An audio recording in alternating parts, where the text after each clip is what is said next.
안녕하세요. 사연 속 철학으로 행복한 인생을 만들고 즐거운 삶을 배우고 꿈을 현실로 만들어주는 작은 실천을 사랑하는 마음의 사연입니다. 오늘 함께 할 사연과 철학 속으로 함께 들어가 보겠습니다. 후회 없이 사는 기술, 60대 이후를 위한 철학자의 조언. 당신은 지금 무엇을 후회하고 계십니까? 부모님께 못다한 말, 자식에게 주지 못한 시간, 아니면 당신 자신을 위해 쓰지 못한 그 한순간? 그런데 말입니다. 그 후회는 사실 과거의 일이 아닙니다. 당신의 후회는 기억이 아니라 지금 이 순간 당신이 내리는 해석입니다. 우리는 살아오면서 수많은 순간들을 쌓습니다. 어떤 순간은 따뜻하게 기억되고 어떤 순간은 가슴 한편에 응어리로 남죠. 그리고 나이가 들수록 그 응어리들이 자꾸만 커지는 것처럼 느껴집니다. 그때 그렇게 하지 말걸. 좀 더 잘해줄걸. 왜 그때는 몰랐을까? 후회는 이렇게 쌓입니다. 기억 하나가 떠오르고 그걸 우리 마음이 해석하고 그 해석이 감정이 되어 가슴을 짓누릅니다. 하지만 오늘 제가 드리고 싶은 이야기는 이겁니다. 늦은 인생에도 의미 있는 변화는 가능합니다. 당신의 시간은 아직 끝나지 않았습니다. 그리고 후회조차도 지금 이 순간부터 다르게 바라볼 수 있습니다. 오늘 이 시간 함께 그 방법을 찾아가 보겠습니다. 편안하게 앉으셔서 제 이야기에 귀 기울여 주세요. 제가 오늘 들려드릴 이야기는 실제로 있었던 일입니다. 인천의 한 주택가에 사시는 김영수 씨, 68세. 은퇴 후 5년째 혼자 사는 분이십니다. 영수 씨는 젊은 시절 성실한 회사원이었습니다. 아침 일찍 나가서 밤늦게 돌아오고 주말에도 골프 접대며 회식이며 바쁘게 살았죠. 가족을 위해서라고 생각했습니다. 돈을 벌어야 아이들을 교육시키고 집도 마련하고 나중에 편하게 살 수 있으니까요. 그렇게 30년을 달렸습니다. 그런데 어느 순간부터 집안 분위기가 조금씩 달라졌습니다. 아내는 말수가 줄었고 아이들은 아빠보다 엄마에게만 이야기했습니다. 영수 씨는 그때도 몰랐습니다. 바쁘니까 그렇지. 나중에 시간 나면 괜찮아질 거야. 그리고 은퇴를 했습니다. 이제 시간이 많아졌으니 가족과 함께 보낼 수 있을 거라고 생각했죠. 하지만 현실은 달랐습니다. 아내는 이미 자기만의 생활 패턴이 있었고 아이들은 각자의 삶을 살고 있었습니다. 영수 씨가 말을 걸어도 대답은 짧았습니다. 아빠, 나 바빠. 엄마한테 물어봐. 그리고 2년 전 아내가 먼저 세상을 떠났습니다. 갑작스러운 심장마비였습니다. 장례를 치르는 내내 영수 씨는 멍했습니다. 아내가 마지막으로 했던 말이 뭐였는지 기억이 안 났습니다. 아내가 좋아했던 음식도, 아내가 평소에 무슨 생각을 하고 살았는지도 몰랐습니다. 30년을 같은 집에서 살았는데 정작 아내라는 사람을 몰랐던 겁니다. 장례를 마치고 혼자 남은 집에서 영수 씨는 매일 밤 사진첩을 봤습니다. 사진 속 아내는 웃고 있었지만 눈빛이 외로워 보였습니다. 그때 내가 조금만 더 신경 썼더라면, 일을 조금 덜 하고 집에 일찍 들어왔더라면, 아내가 말을 걸 때 제대로 들어줬더라면, 후회가 밀려왔습니다. 잠을 자도 꿈에 아내가 나왔고 깨어나면 빈집이 너무 컸습니다. 아이들에게 전화를 해도 대화는 길어지지 않았습니다. 아빠, 나 지금 바빠. 나중에 전화할게. 그 나중에는 오지 않았습니다. 영수 씨는 이렇게 생각했습니다. 내 인생은 실패했어. 가족을 위해 살았다고 생각했는데 정작 가족은 내 곁에 없잖아. 그리고 매일 후회만 반복했습니다. 과거를 돌이킬 수 없다는 사실이 가슴을 짓눌렀습니다. 그런데 어느 날이었습니다. 영수 씨는 우연히 동네 도서관에 갔다가 한 권의 책을 발견했습니다. 제목은 시간과 자유의지라는 철학책이었는데 그냥 손에 잡혀서 빌려왔습니다. 책을 읽다가 영수 씨는 한 문장에서 멈췄습니다. 과거는 고정된 사실이 아니라 현재의 해석이다. 영수 씨는 이 문장을 몇 번이나 되읽었습니다. 과거가 해석이라고? 그럼 내가 지금 후회하는 이 감정도 내가 만든 거라는 말인가? 영수 씨는 조심스럽게 자신의 기억을 다시 떠올려 봤습니다. 아내와 함께했던 30년. 처음에는 내가 신경 안 써줬다는 기억만 떠올랐는데 천천히 생각해 보니 다른 기억들도 있었습니다. 주말에 가끔 함께 산책했던 기억, 아내가 아플 때 밤새 간호했던 기억, 아이들 운동회 날 일찍 퇴근해서 달려갔던 기억. 완벽하지는 않았지만 그래도 나름대로 노력했던 순간들이 있었습니다. 영수 씨는 깨달았습니다.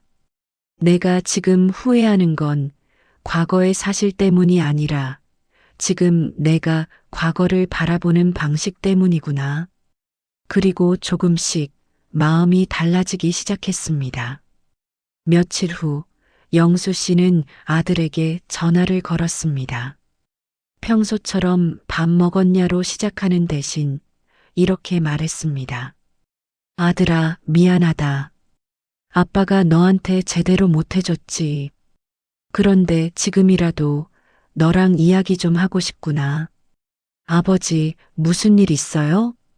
아니, 그냥 내 이야기가 듣고 싶어서. 요즘 어떻게 지내니? 처음에는 어색했습니다.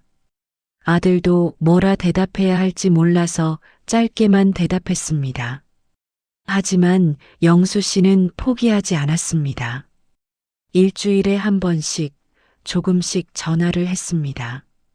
너 요즘 회사에서 힘든 거 있니? 내 아내는 잘 지내니? 아빠가 뭐 도와줄 거 있으면 말해라. 3개월쯤 지났을 때 아들이 먼저 전화를 걸어왔습니다. 아버지, 이번 주말에 시간 되세요? 우리 집에 밥 먹으러 오세요. 영수 씨는 그날 오랜만에 웃었습니다. 관계는 단절된 게 아니었습니다. 그냥 멈춰 있었을 뿐이었습니다. 영수 씨가 먼저 한 걸음 내딛자 아들도 한 걸음 다가왔습니다. 영수 씨는 지금도 가끔 아내 생각에 눈시울이 붉어집니다. 하지만 예전처럼 후회에만 빠져 있지는 않습니다. 대신 이렇게 생각합니다. 아내와 함께한 시간은 불완전했지만 진실했어.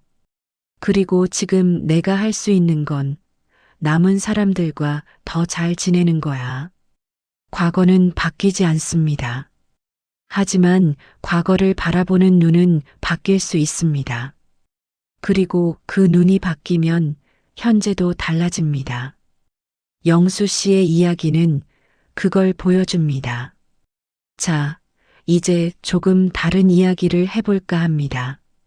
영수 씨의 이야기 속에는 사실 깊은 철학적 의미가 숨어 있습니다.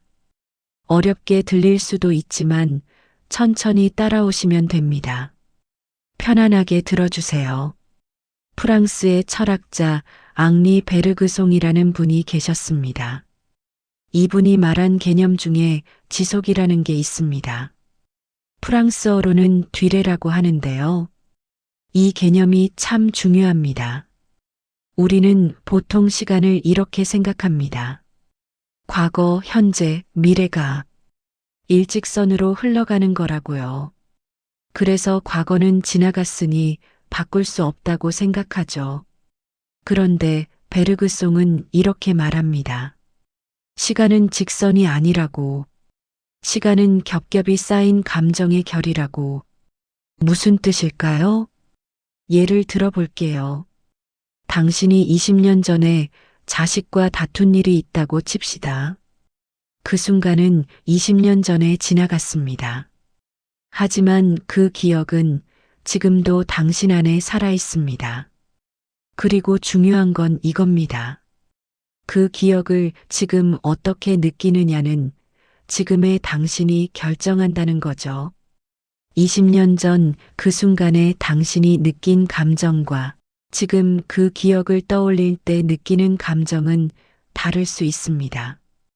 다시 말해서 과거는 고정된 사실이 아니라 지금 이 순간 당신이 내리는 해석입니다. 동일한 사진도 어떤 필터로 보느냐에 따라 다르게 보이잖아요. 기억도 마찬가지입니다. 지금 당신이 어떤 마음으로 바라보느냐에 따라 그 의미가 달라집니다. 영수 씨가 처음에 사진첩을 봤을 때는 후회만 보였습니다. 왜 그때 더 잘해주지 못했을까? 하지만 마음이 바뀐 후에 그 사진을 봤을 때는 다른 게 보였습니다. 그래도 우리 함께했던 시간이 있었구나. 그 시간들이 소중했어. 사진은 그대로인데 보는 눈이 달라진 겁니다. 이게 바로 베르그송이 말한 지속의 의미입니다. 시간은 직선이 아니라 지금 이 순간 당신 안에서 계속 다시 쓰여지는 겁니다. 지나간 일이라도 지금의 마음이 바뀌면 그 일의 의미가 달라집니다. 후회로 남을 수도 있고 배움으로 남을 수도 있고 감사로 남을 수도 있습니다. 결정하는 건 지금의 당신입니다. 또 다른 철학자 이야기를 해볼게요. 독일의 마르틴 하이데거라는 분입니다. 이분이 쓴 용어 중에 현존재라는 게 있습니다. 독일어로는 다자인이라고 하는데요. 어렵게 들리죠? 쉽게 풀어볼게요. 현존재라는 건 지금 여기에 존재하는 나, 당신, 우리를 말합니다. 하이데거는 이렇게 말합니다. 우리 인간은 과거의 짐이 아니라고. 우리는 지금 여기에서 우리 존재를 새로 쓰는 존재라고. 무슨 뜻이냐면요. 우리는 흔히 이렇게 생각합니다. 나는 이미 늙었어. 내 인생은 이미 정해졌어. 과거가 날 규정해. 하지만 하이데거는 정반대로 말합니다. 아니다. 당신은 과거에 묶인 존재가 아니다. 당신은 지금 이 순간 당신의 삶을 선택하는 존재다. 예를 들어볼게요. 영수 씨는 처음에 생각했습니다. 나는 가족에게 소홀했던 아빠야. 그게 내 정체성이야. 이제 와서 바꿀 수 없어. 이건 과거가 영수 씨를 규정한 겁니다. 하지만 영수 씨가 마음을 바꾸고 아들에게 전화를 걸었을 때 그 순간 영수 씨는 새로운 존재가 됐습니다. 나는 과거에 실수했지만 지금은 다시 시작하는 아빠야. 이게 현존재의 핵심입니다. 우리는 과거의 결과물이 아니라 지금 이 순간 선택하는 존재입니다. 당신의 인생 이야기는 아직 끝나지 않았습니다. 마지막 장이 쓰여지고 있는 게 아니라 새로운 장이 계속 시작되고 있습니다. 해가 진다고 끝이 아닙니다. 어딘가에서는 해가 뜨고 있습니다. 당신 인생도 마찬가지입니다. 자, 이 두 철학자의 이야기를 합쳐보면 이렇습니다. 베르그송의 지속 더하기 하이데거의 현존재. 후회는 현재에 속한다. 후회는 과거의 사실이 아니라 지금 당신이 내리는 해석입니다. 그리고 당신은 과거에 묶인 존재가 아니라 지금 이 순간 새로 시작하는 존재입니다. 그렇다면 우리가 할 수 있는 건 뭘까요? 첫째, 후회를 다르게 바라보는 겁니다. 이미 엎질러진 물이 아니라 지금 다르게 해석할 수 있는 기억으로요. 둘째, 지금 이 순간부터 다르게 사는 겁니다. 과거가 나를 규정하는 게 아니라 내가 지금을 선택하는 거죠. 영수 씨가 아들에게 전화를 걸었을 때 그는 과거에 소홀했던 아빠가 아니라 현재에 다시 시작하는 아빠가 된 겁니다. 과거는 바뀌지 않습니다. 영수 씨가 30년 전으로 돌아가서 다시 살 수는 없습니다. 하지만 그 30년을 어떻게 바라볼지는 지금 결정할 수 있습니다. 그리고 지금부터 어떻게 살지도 지금 선택할 수 있습니다. 시간은 흐릅니다. 하지만 그 시간의 의미는 당신이 만듭니다. 그리고 가장 중요한 건 이겁니다. 당신이 지금 이 순간 내리는 선택이 당신의 남은 시간을 만든다는 겁니다. 늦은 인생은 없습니다. 끝나지 않은 인생만 있을 뿐입니다. 당신의 이야기는 아직도 쓰여지고 있습니다. 지금 이 순간에도요. 자, 그럼 이제 실전입니다. 철학 이야기는 마음을 울리지만 실제로 어떻게 해야 할지 모르면 소용없죠. 지금부터 말씀드릴 4가지 원칙은 여러분이 오늘 당장 실천할 수 있는 것들입니다. 천천히 들어보시고 마음에 와닿는 것부터 하나씩 해보시면 됩니다. 원칙 1번. 후회를 기억이 아니라 해석으로 보기. 첫 번째 원칙입니다. 후회를 기억이 아니라 해석으로 보는 겁니다. 우리는 흔히 이렇게 생각합니다. 그때 그런 일이 있었어. 그건 사실이야. 바꿀 수 없어. 맞습니다. 사실 자체는 바꿀 수 없습니다. 하지만 그 사실을 어떻게 받아들일지는 지금 당신이 결정할 수 있습니다. 예를 들어 볼게요. 부산에 사시는 71세의 박순희 씨. 순희 씨는 평생 딸에게 미안한 마음을 갖고 살았습니다. 딸이 고등학교 때 유학을 가고 싶어 했는데 경제적으로 여유가 없어서 보내주지 못했거든요. 그 후로 30년 넘게 순희 씨는 그 일을 후회했습니다. 내가 돈을 좀 더 벌었더라면 딸이 원하는 걸 해주지 못해서. 그런데 작년에 손녀딸의 결혼식에서 가족들이 모였습니다. 그 자리에서 딸이 이렇게 말했습니다. 엄마, 나 그때 유학 못 간 거 오히려 잘 된 것 같아. 한국에 남아서 엄마랑 더 많은 시간 보냈잖아. 그게 더 소중했어. 순희 씨는 그제야 깨달았습니다. 30년 동안 자신을 괴롭힌 그 기억이 사실은 자신의 해석일 뿐이었다는 걸요. 유학을 못 보낸 건 실패다라는 해석 말입니다. 하지만 딸은 전혀 다르게 기억하고 있었습니다. 엄마와 함께한 시간이 소중했다고요. 동일한 사실, 다른 해석입니다. 당신이 후회하는 그 일도 마찬가지입니다. 지금 당신이 실패라고 해석하는 그 일을 다르게 볼 수는 없을까요? 이렇게 해보세요. 후회되는 기억 하나를 떠올려 보세요. 그리고 이렇게 질문해 보는 겁니다. 이 일을 다르게 볼 수는 없을까? 이 일에서 내가 배운 게 뭐가 있을까? 이 일이 나를 어떻게 성장시켰을까? 한 번에 답이 나오지 않아도 괜찮습니다. 며칠 동안 천천히 생각해 보세요. 그러면 조금씩 다른 각도가 보이기 시작합니다. 원칙 2번. 남은 시간의 밀도를 높이는 작은 변화. 두 번째 원칙입니다. 남은 시간의 밀도를 높이는 겁니다. 나이가 들수록 우리는 이렇게 생각합니다. 이제 남은 시간이 얼마 없어. 맞습니다. 누구에게나 한정된 시간이 주어집니다. 하지만 중요한 건 시간의 양이 아니라 시간의 질입니다. 1년을 그냥 흘려보내며 사는 것과 하루하루를 의미 있게 사는 것, 어느 쪽이 더 가치 있을까요? 대구에 사시는 74세의 이철호 씨 이야기입니다. 철호 씨는 은퇴 후 매일이 똑같았습니다.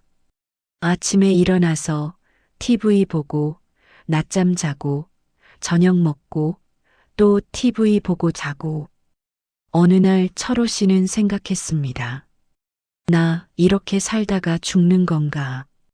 그래서 작은 변화를 시작했습니다.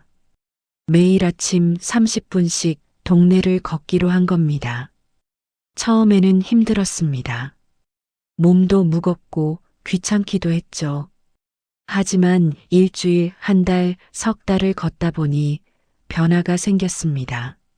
산책길에서 매일 보는 사람들과 인사하게 됐습니다. 안녕하세요. 오늘도 나오셨네요. 그렇게 인사하던 사람들과 차차 이야기를 나누게 됐습니다. 그중 한 분이 제안했습니다. 우리 매주 화요일마다 같이 등산 갈래요? 철호 씨는 흔쾌히 그러겠다고 했습니다. 그렇게 시작된 작은 변화가 철호 씨의 삶을 바꿨습니다. 새로운 친구들이 생겼고 건강도 좋아졌고 무엇보다 하루하루가 의미 있어졌습니다. 철호 씨는 이렇게 말했습니다. 나한테 10년이 남았는지 20년이 남았는지는 모르겠어요. 하지만 지금 이렇게 사는 하루하루가 너무 소중해요. 당신도 할 수 있습니다. 거창한 변화가 아니어도 됩니다. 아주 작은 것부터 시작하세요. 매일 아침 창문을 열고 깊게 숨쉬기. 일주일에 한 번 오래된 친구에게 전화하기. 한 달에 한 번 새로운 장소 가보기. 무엇이든 좋습니다. 중요한 건 그냥 흘려보내지 않는 겁니다. 의식적으로 살아가는 겁니다. 그러면 남은 시간이 얼마든 그 시간은 밀도 있는 시간이 됩니다. 원칙 3번. 관계를 단절이 아니라 재정의의 기회로 보기. 세 번째 원칙입니다. 관계를 단절이 아니라 재정의의 기회로 보는 겁니다. 나이가 들면서 많은 관계가 멀어집니다. 자식들은 바쁘고 친구들은 건강이 안 좋고 오래된 인연들은 연락이 뜸해지죠. 그러면 우리는 생각합니다. 이제 끝이구나. 이 관계는 여기까지구나. 하지만 정말 그럴까요? 관계는 끝나는 게 아니라 변하는 겁니다. 그리고 변한 관계는 다시 정의할 수 있습니다. 광주에 사시는 69세 김영자 씨와 72세 남편 한정수 씨 이야기입니다. 결혼 45년 차 부부인데 몇 년 전까지만 해도 사이가 좋지 않았습니다. 남편은 은퇴 후 집에만 있으면서 TV만 보고 영자 씨는 남편이 답답해서 친구들과만 시간을 보냈습니다. 대화는 거의 없었고 같은 집에 살지만 남처럼 지냈습니다. 그러던 어느 날 남편이 갑자기 쓰러졌습니다. 가벼운 뇌졸중이었습니다. 다행히 큰 후유증은 없었지만 영자 씨는 그때 깨달았습니다. 이 사람이 없는 삶을 상상할 수 없구나. 퇴원 후 영자 씨는 남편에게 제안했습니다. 우리 이제부터 다르게 살아봐요. 45년 동안 부부였지만 이제부터는 친구처럼 지내봐요. 남편은 처음에 어리둥절했지만 고개를 끄덕였습니다. 그렇게 두 사람은 관계를 재정의하기 시작했습니다. 영자 씨는 남편에게 요리를 가르쳐 줬습니다. 당신도 이제 나이 들었으니 혼자서도 밥 해 먹을 수 있어야죠. 남편은 서툴렀지만 열심히 배웠습니다. 저녁마다 함께 산책을 나갔습니다. 처음에는 말없이 걸었지만 차차 이야기를 나누게 됐습니다. 여보, 오늘 뭐 했어? 오늘은 책 읽었어. 당신은? 나는 오늘 김치찌개 끓여봤어. 맛있던데? 45년 된 부부가 마치 새로 만난 것처럼 서로를 알아가기 시작했습니다. 그리고 영자 씨는 이렇게 말했습니다. 이제야 진짜 부부가 된 것 같아요. 의무가 아니라 선택으로. 관계의 재정의는 부부 사이만이 아닙니다. 자식과의 관계도 마찬가지입니다. 앞서 말씀드린 영수 씨도 아들과의 관계를 재정의했습니다. 내가 아들을 돌봐줘야 하는 아빠에서 아들과 서로 의지하는 가족으로요. 당신 주변에도 멀어진 관계가 있나요? 자식, 친구, 형제자매, 누구든 좋습니다. 먼저 연락해 보세요. 거창한 말이 아니어도 됩니다. 안녕, 오랜만이야. 잘 지내? 요즘 어떻게 지내니? 목소리 듣고 싶어서. 관계는 끝나지 않았습니다. 그냥 멈춰 있을 뿐입니다. 당신이 한 걸음 내디디면 관계는 다시 움직입니다. 그리고 이번에는 더 좋은 관계로 다시 시작할 수 있습니다. 원칙 4번. 자신과 화해하는 3분 마음 루틴. 마지막 4번째 원칙입니다. 자신과 화해하는 겁니다. 우리는 다른 사람에게는 후회를 말하지만 정작 자신에게는 가장 가혹합니다. 내가 왜 그랬을까? 내가 부족해서 그랬어. 나는 좋은 부모도 좋은 사람도 아니었어. 하지만 한번 생각해 보세요. 당신이 사랑하는 친구가 똑같은 후회를 말한다면 당신은 뭐라고 말해 주시겠습니까? 아마 이렇게 말씀하실 겁니다. 그때는 어쩔 수 없었잖아. 넌 최선을 다했어. 다 지나간 일이야. 이제 너무 자책하지 마. 너는 잘 살아왔어. 충분히 잘했어. 그 말을 당신 자신에게도 해주세요. 당신도 그 말을 들을 자격이 있습니다. 지금부터 알려드릴 루틴은 매일 3분이면 됩니다. 아침에 일어나서 혹은 잠들기 전에 해보세요. 먼저 편안하게 앉으세요. 눈을 감고 깊게 숨을 쉬세요. 들이마시고 내쉬고 3번 반복합니다. 이제 마음속으로 자신에게 말을 걸어보세요. 나는 오늘 하루 잘 살아냈어. 나는 과거에 실수했지만 지금은 다르게 살고 있어. 나는 사랑받을 자격이 있는 사람이야. 처음에는 어색할 수 있습니다. 내가 나한테 무슨 말을 하고 있나 싶을 수도 있어요. 괜찮습니다. 계속 해보세요. 일주일, 한 달, 석 달, 조금씩 당신의 마음이 부드러워지는 걸 느끼실 겁니다. 자신과 화해한다는 건 자신의 과거를 용서하고 자신의 현재를 받아들이고 자신의 미래를 믿는 겁니다. 당신은 충분히 잘 살아왔습니다. 그리고 앞으로도 잘 살아갈 겁니다. 마음 정리 실습, 따라하기. 자, 이제 함께 실습을 해보겠습니다. 지금 이 영상을 보고 계신 당신, 2에서 3분만 시간을 내주세요. 준비되셨나요? 1단계 호흡 30초. 먼저 편안하게 앉으세요. 등을 곧게 펴고 두 손은 무릎 위에 가볍게 올려놓으세요. 눈을 감아도 좋고 부담스러우시면 살짝만 내리깔아도 됩니다. 이제 깊게 숨을 들이마시세요. 코로 천천히. 하나, 둘, 셋, 넷. 그리고 천천히 내쉬세요. 입으로 부드럽게. 하나, 둘, 셋, 넷, 다섯, 여섯.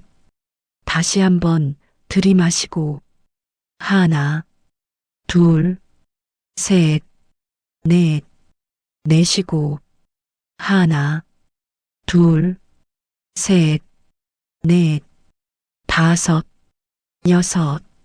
마지막으로 한 번 더 들이마시고 내쉬세요. 좋습니다. 2단계. 후회 문장 떠올리기. 1분. 이제 당신이 후회하는 일 하나를 떠올려 보세요. 어떤 것이든 좋습니다. 가족에 관한 것, 건강에 관한 것, 일에 관한 것. 그 후회를 한 문장으로 정리해 보세요. 마음속으로 말해도 좋고 실제로 적어도 좋습니다. 예를 들면 이런 식입니다. 나는 아이들과 충분한 시간을 보내지 못했다. 나는 건강을 돌보지 않았다. 나는 부모님께 잘해드리지 못했다. 당신의 문장은 무엇인가요? 천천히 생각해 보세요. 3단계 재해석하기 1분. 좋습니다. 이제 그 문장을 다시 써보겠습니다. 이번에는 기억이 아니라 해석으로요. 나는 아이들과 충분한 시간을 보내지 못했다. 나는 가족을 위해 열심히 일했고 내 방식으로 사랑했다. 나는 건강을 돌보지 않았다. 나는 다른 것들에 집중하느라 건강을 뒤로 했지만 지금부터 돌볼 수 있다. 나는 부모님께 잘해드리지 못했다. 나는 부모님을 사랑했고 내가 할 수 있는 만큼 했다. 이제 당신 차례입니다. 당신의 후회 문장을 다른 시각으로 다시 써보세요. 완벽하지 않아도 됩니다. 어색해도 괜찮습니다. 조금만 다르게 보려고 시도하는 것만으로도 충분합니다. 4단계 내일 선언하기 30초. 마지막입니다. 이제 내일을 생각해 봅시다. 내일 하루 당신은 어떻게 다르게 살 건가요? 아주 작은 것으로 충분합니다. 나는 내일 아들에게 전화할 것이다. 나는 내일 30분 산책할 것이다. 나는 내일 나 자신에게 친절할 것이다. 당신의 선언은 무엇인가요? 마음속으로 혹은 소리내어 말해보세요. 좋습니다. 이제 천천히 눈을 뜨세요. 당신은 방금 아주 중요한 일을 하셨습니다. 과거를 다시 보고 현재를 받아들이고 미래를 선택하셨습니다. 이 실습을 가능하면 매일 해보세요. 3분이면 됩니다. 조금씩 당신의 마음이 가벼워질 겁니다. 여기까지 오시느라 수고하셨습니다. 긴 이야기를 끝까지 들어주셔서 감사합니다. 오늘 우리는 영수 씨의 이야기를 들었습니다. 30년을 일만 하다가 가족을 잃고 후회에 빠졌던 분이죠. 하지만 영수 씨는 포기하지 않았습니다. 과거를 다르게 보기 시작했고 현재를 다르게 살기 시작했습니다.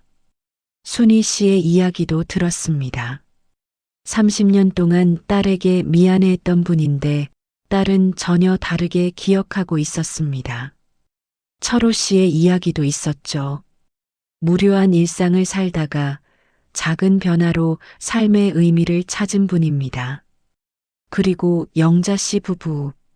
45년 된 부부가 관계를 재정의하며 새로운 시작을 한 이야기요. 이 모든 이야기가 우리에게 말해줍니다. 늦은 인생은 없다고. 끝나지 않은 인생만 있을 뿐이라고. 당신이 지나온 세월을 돌아보면 후회도 있을 겁니다. 아쉬움도 있을 겁니다. 그때 이렇게 했으면 어땠을까 하는 생각도 있을 거예요. 하지만 말입니다. 그 모든 순간들이 모여서 지금의 당신을 만들었습니다. 완벽하지 않았지만 진실했던 시간들이었습니다.